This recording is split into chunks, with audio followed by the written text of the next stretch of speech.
Hello नमस्कार, मैं doctor Rajneesh Kumar आप सभी का एक बार फिर से हार्दिक स्वागत करता हूं। आज के वीडियो लेक्चर में हम चर्चा करेंगे यूजीसी नेट यूनिट 10 के दूसरे भाग के अंतर्गत, जिसमें कि हम कुल 3 रचनाओं पर बातचीत करेंगे। पहली रचना है मनु भंडारी कृत एक कहानी यह भी पर चर्चा करेंगे। इसके बाद दूसरी रचना है विष्णु प्रभाकर कृत आवारा मसीहा पर, और तीसरी रचना है क्या भूलूं क्या याद करूं, जो कि हरिवंश राय बच्चन। तो ये तीनों रचनाएं आपके पाठ्यक्रम में लगी हुई। इसके पहले हमने जिन रचनाओं पर चर्चा किया था, उम्मीद है कि उस वीडियो को आप लोगों ने देख लिया होगा और अपनी तैयारी के मुताबिक उन प्रश्नों को भी आपने सॉल्व किया होगा, आपका कॉन्फिडेंस बढ़ा होगा। उसी क्रम को आगे बढ़ाते हुए हम इन तीनों रचनाओं पर बातचीत करेंगे और देखते हैं कि कैसे कैसे सवाल यहाँ से उठते हैं। हालांकि इन रचनाओं का जो कथा संसार है या फिर कथानक वस्तु है वो काफ़ी लंबी चौड़ी है, इसलिए क्वेश्चंस को सेट करना एक चुनौती है परीक्षक के सामने भी। तो फिर भी हम चलते हैं, बात करते हैं। पहला सवाल यहाँ पर है कि एक कहानी अभी की लेखिका है। ऑप्शन दिया गया है महादेवी वर्मा, मन्नू भंडारी, शिवरानी देवी, कृष्णा सोबती। तो आप लोगों को अपने दिमाग में जो मैंने शुरू में बता दिया कि ये 3 रचनाओं को मैंने लिया है, उससे एकदम से अपने को अलग कर लेना है, जिससे कि आपको लगे कि हम क्वेश्चंस को सॉल्व कर रहे हैं। एक कहानी ये अभी, जैसे मैंने नाम लिया, आपके दिमाग में उस लेखिका का नाम आ गया होगा ऑप्शन को देखते हुए। महादेवी वर्मा, मनु भंडारी, शिवरानी देवी, कृष्णा सोबती। इसका जो सही जवाब है ऑप्शन बी, इसका सही जवाब है मन्नू भंडारी। अगला प्रश्न है एक कहानी यह भी किस विधा में है। ऑप्शन दिया गया कहानी, आत्मकथा, संस्मरण, जीवनी। तो एक कहानी यह भी किस विधा में है। अब आप देख रहे हैं कि इस रचना के शीर्षक में ही एक शब्द लगा हुआ है कहानी।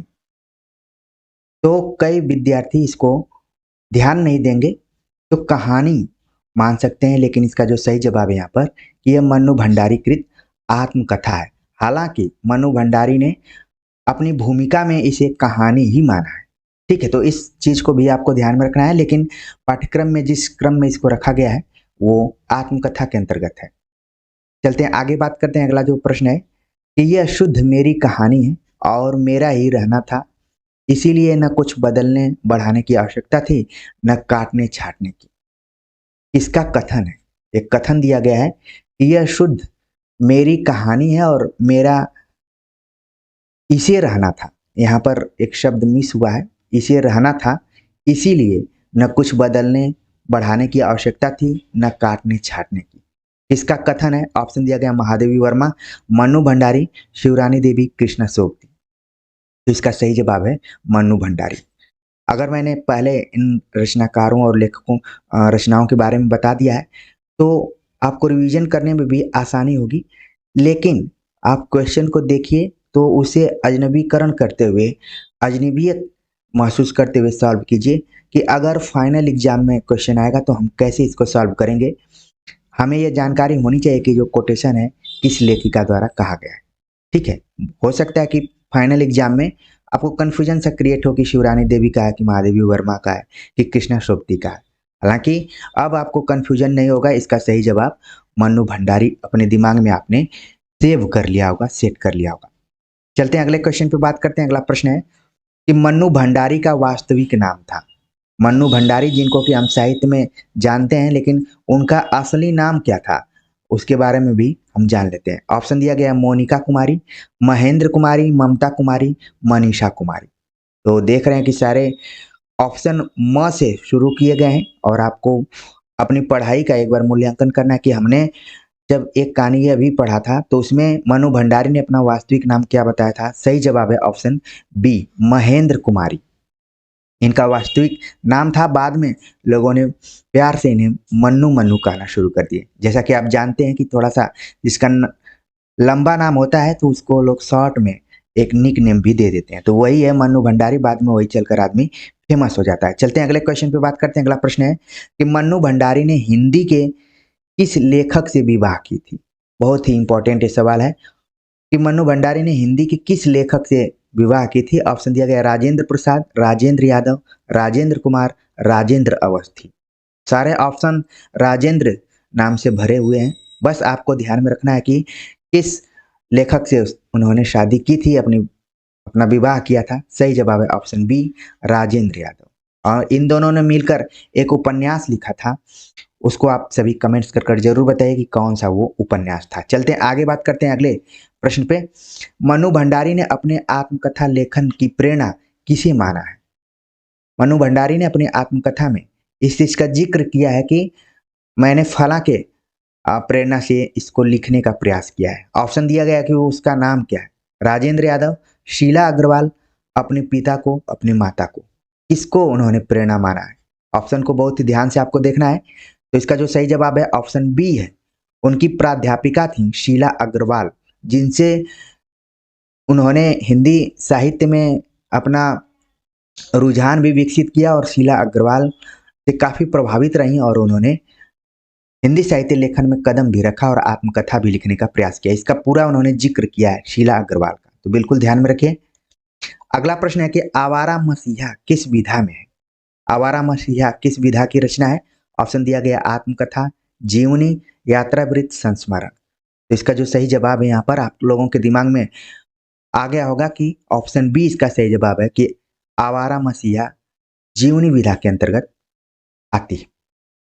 अगला प्रश्न है आवारा मसीहा किस बांग्ला लेखक की जीवनी पर आधारित है? जैसा कि हमने इससे पहले जानकारी हासिल कर ली कि आवारा मसीहा जीवनी विधा की रचना है और आपको ध्यान में रखना है कि बांग्ला लेखक के जीवनी पर आधारित है। तो वो कौन सा बांग्ला लेखक है? ऑप्शन दिया गया है बंकिम चंद्र, शरत चंद्र, रविंद्रनाथ, सुभाष चंद्र। इसका जो सही जवाब है ऑप्शन बी इसका सही जवाब है कि शरत चंद्र बंदोपाध्याय या चट्टोपाध्याय, कई जगह लिखा रहता है, उनकी जीवनी को आधार बनाया गया है और नाम दिया गया है आवारा मसीहा। अगला प्रश्न है आवारा मसीहा के जीवनीकार हैं यानी कि लेखक कौन है? ऑप्शन दिया गया विष्णु नागर, विष्णु शर्मा, विष्णु प्रभाकर, विष्णु चंद्र। तो ऐसे ऑप्शन को आपको बहुत ही बारीकी से और सावधानी से पढ़ने की जरूरत है। थोड़ा सा भी आप लड़खड़ाएंगे तो आंसर गलत भी हो सकता है। तो इसीलिए आपको प्रैक्टिस के माध्यम से यहाँ पर प्रश्नों को कैसे हल किया जाए उसके बारे में भी बताया जा रहा है। आवारा मसीहा के जीवनीकार कौन है? आपके दिमाग में तुरंत कौन गया होगा इसका सही जवाब? ऑप्शन सी इसका सही जवाब है विष्णु प्रभाकर।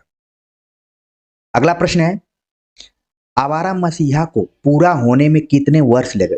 ये बहुत ही इंपॉर्टेंट क्वेश्चन है, परीक्षाओं में लगातार पूछा जाता है कि आवारा मसीहा कितने वर्षों में कंप्लीट हुआ था। ऑप्शन दिया गया 10, 11, 13 और 14।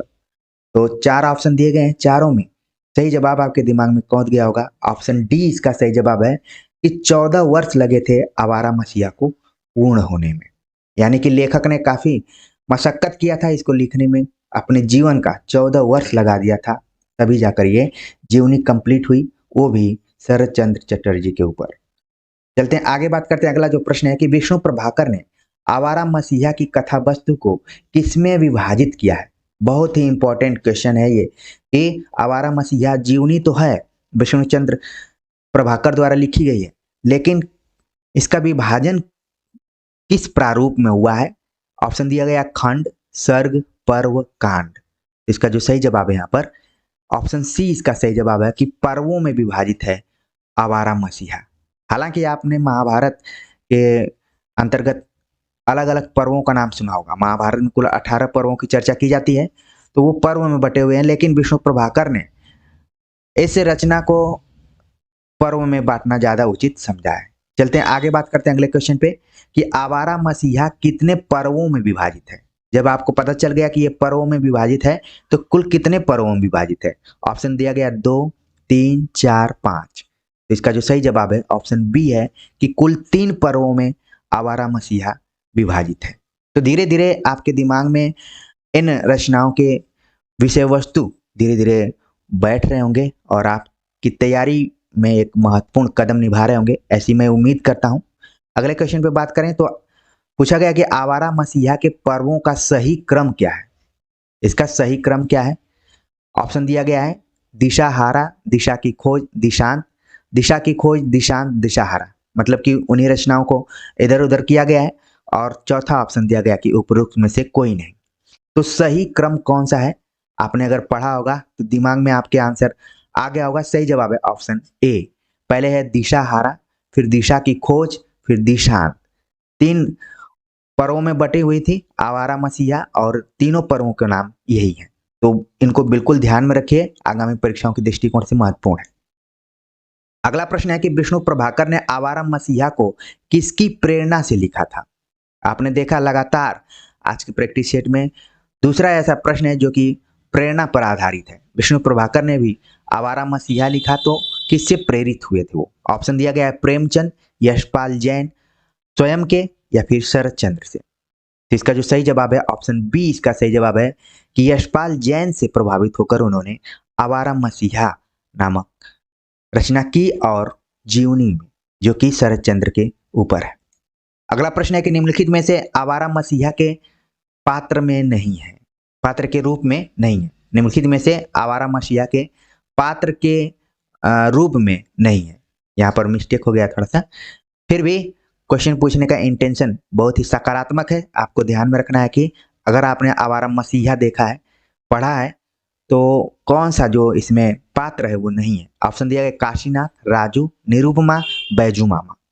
तो आपने बिल्कुल सही जवाब अपने मन में बैठा लिया कि बैजू मामा तो हमने माटी की मूर्ति में पढ़ा था, यहाँ पर कहाँ से आ गया? आवारा मसीहा में ये पात्र नहीं है। बाकी तीनों पात्र जो दिए गए हैं सब आवारा मसीहा से जुड़े हुए हैं। अगला प्रश्न है कि हरिवंश राय बच्चन की आत्मकथा कितने खंडों में विभाजित है? हरिवंश राय बच्चन की आत्मकथा, आत्मकथा विधा जब भी पढ़ते हैं तो हरिवंश राय बच्चन का उसमें नाम आता है। तो इनकी आत्मकथा कितने खंडों में विभाजित है? ऑप्शन दिया गया 3, 4, 5, 6। सही जवाब है इसका ऑप्शन बी, कुल 4 खंडों में विभाजित है। ये प्रश्न कई बार परीक्षाओं में पूछा जा चुका है, तो बिल्कुल इसको ध्यान में रखिए। चलिए अगले क्वेश्चन पे बात करें कि हरिवंश राय बच्चन की आत्मकथाओं के खंडों में शामिल नहीं है। अगर 4 खंडों में बटी हुई है तो कौन सा ऐसा खंड है जो कि हरिवंश राय बच्चन की आत्मकथाओं से शामिल नहीं है? ऑप्शन दिया गया है क्या भूलूं क्या याद करूं, नीण का निर्माण फिर से, बसेरे के पास, 10 द्वार से सोपान तक। तो एक नज़र में आपको लगेगा कि हमने तो इन चारों खंडों को पढ़ा है, इसमें कौन सा ऐसा खंड है जो शामिल नहीं है? तो बहुत ही बारीकी से ध्यान में रखने की जरूरत है। ऑप्शन सी इसका सही जवाब है कि बसेरे के पास यहाँ पर लिखा हुआ है, जबकि इसका सही नाम है बसेरे से दूर। ठीक है, तो यहाँ पर थोड़ा सा माइनर मिस्टेक करते हुए आपकी पढ़ाई का यहाँ पर थोड़ा सा एग्जाम लेने की कोशिश की गई है, और अक्सर परीक्षाओं में ऐसा ही होता है। तो हरिवंश राय बच्चन की चारों आत्मकथाओं को आप अपने दिमाग में रख लिए होंगे, और उनके नाम को भी ध्यान में रखे होंगे। ध्यान में रखिए कि हो सकता है कि अगले एग्जाम में आ जाए कि हरिवंश राय बच्चन की जो पहली आत्मकथा है उसका सही नाम क्या है। तो क्या भूलूं क्या याद करूं नाम आप ध्यान में रखेंगे। हो सकता है इसी को पलट दिया जाए, क्या याद करूं क्या भूलूं। आमतौर पर आपकी एक जीवन से संबंधित ये एक नाम भी है, शीर्षक। आपको भी कभी मशक्कत करना पड़ता है, क्या याद करूं क्या भूलूं, या फिर क्या भूलूं क्या याद करूं। बहुत ही इंपॉर्टेंट, आपके लाइफ से भी जुड़ा हुआ है, प्रत्येक परीक्षार्थी को इससे गुजरना पड़ता है। फिर भी इसका सही जवाब क्वेश्चन नंबर 17 का ऑप्शन सी था। बिल्कुल ध्यान में रखिए, शीर्षकों का नाम अपने ध्यान में सही रखिए। अगला प्रश्न है क्या भूलूं क्या याद करूं की भूमिका में बच्चन ने किस लेखक को याद किया है? ऑप्शन दिया गया प्रेमचंद, निराला, मानतेन, पंत। तो इसका जो सही जवाब है कि भूमिका में लिखते समय उन्होंने मानतेन नामक लेखक, जो कि विदेशी लेखक हैं, इनको उन्होंने याद किया है और उनके कोटेशन का उल्लेख किया है। यही बताने की कोशिश थी, इसको ध्यान में रखिए। ऑप्शन सी इसका सही जवाब है। अगला प्रश्न है कि मैं स्वयं अपनी पुस्तक का विषय हूं, मैं अपने गुण दोष जग जीवन के सम्मुख रखने जा रहा हूं, पर ऐसी स्वाभाविक शैली में जो लोकशील से मर्यादित हो। किस लेखक का कथन है? ऑप्शन दिया गया है प्रेमचंद, हरिवंश राय बच्चन, विष्णु प्रभाकर, बच्चन सिंह। तो इसका जो सही जवाब है, आपको बहुत ही ध्यान से ऑप्शन पढ़ने की जरूरत है। सही जवाब है ऑप्शन बी, हरिवंश राय बच्चन ने इसको भूमिका में लिखा है कि मैं जो अपने आत्मकथाओं की शुरुआत करने जा रहा हूं, मैं स्वयं अपनी पुस्तक का विषय हूं। तो जब कोई लेखक इस बात को कह दिया तो इसका मतलब है कि वो आत्मकथा के अंतर्गत, विधा के अंतर्गत आ जाएगी। चलते हैं अगले क्वेश्चन पे बात करते हैं। अगला प्रश्न है कि बच्चन ने अपने प्रथम काव्य संग्रह का नाम रखा था। ऑप्शन दिया गया हार, तेरा हार, एकांत संगीत, आकुल अंतर। 4 ऑप्शन दिए गए हैं और आपने अगर आत्मकथा को ठीक से पढ़ा होगा या फिर कहीं और भी पढ़ा होगा तो आपको प्रथम काव्य संग्रह का नाम बिल्कुल ध्यान में आ रहा होगा। सही जवाब है ऑप्शन बी, तेरा हार नाम से उन्होंने अपना प्रथम काव्य संग्रह तैयार किया था। अगला प्रश्न है कि हरिवंश राय बच्चन की पहली पत्नी का नाम था। जैसा कि आप जानते हैं कि हरिवंश राय बच्चन के जीवन में बहुत सारी महिलाएं आई थी, लेकिन इन्होंने 2 शादियां की थी। पहली पत्नी का नाम क्या था वो हमें बताना है, जबकि दूसरी पत्नी का नाम भी इसी ऑप्शन में दिया गया है। तो इसको हमें कंफर्म करना है कि कौन सी पहली पत्नी थी। ऑप्शन दिया गया है श्यामा, मधु, चंपा, तेजी। सही जवाब है पहली पत्नी का नाम श्यामा था, जो कि क्षय की बीमारी से उनका निधन हो गया। और इनकी जो दूसरी पत्नी है यहाँ पर तेजी बच्चन, जिनके की 2 पुत्र अमिताभ बच्चन और अजिताभ बच्चन का नाम आपने सुना होगा।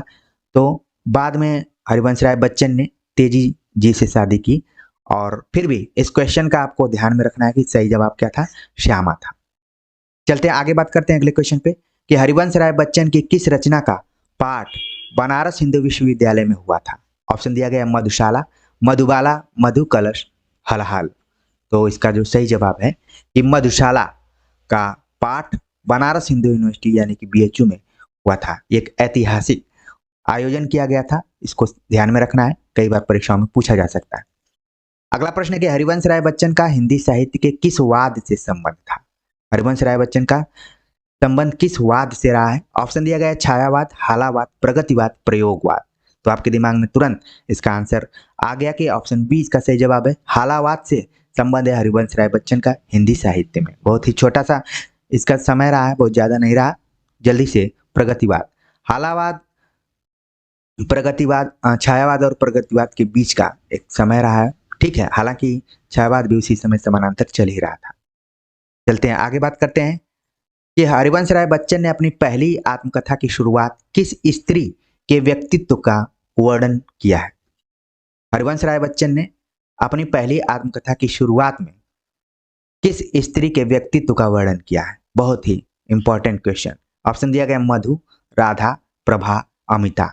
4 नाम दिए गए हैं, उसमें सही जवाब है ऑप्शन बी, राधा नामक स्त्री के व्यक्तित्व के वर्णन से हरिवंश राय बच्चन ने अपनी पहली आत्मकथा जब मैं कह रहा हूं तो आपके दिमाग में तुरंत आ गया होगा क्या भूलूं क्या याद करूं। आप भूले नहीं होंगे, तो राधा का वर्णन शुरू करते हैं उस आत्मकथा में सबसे पहले।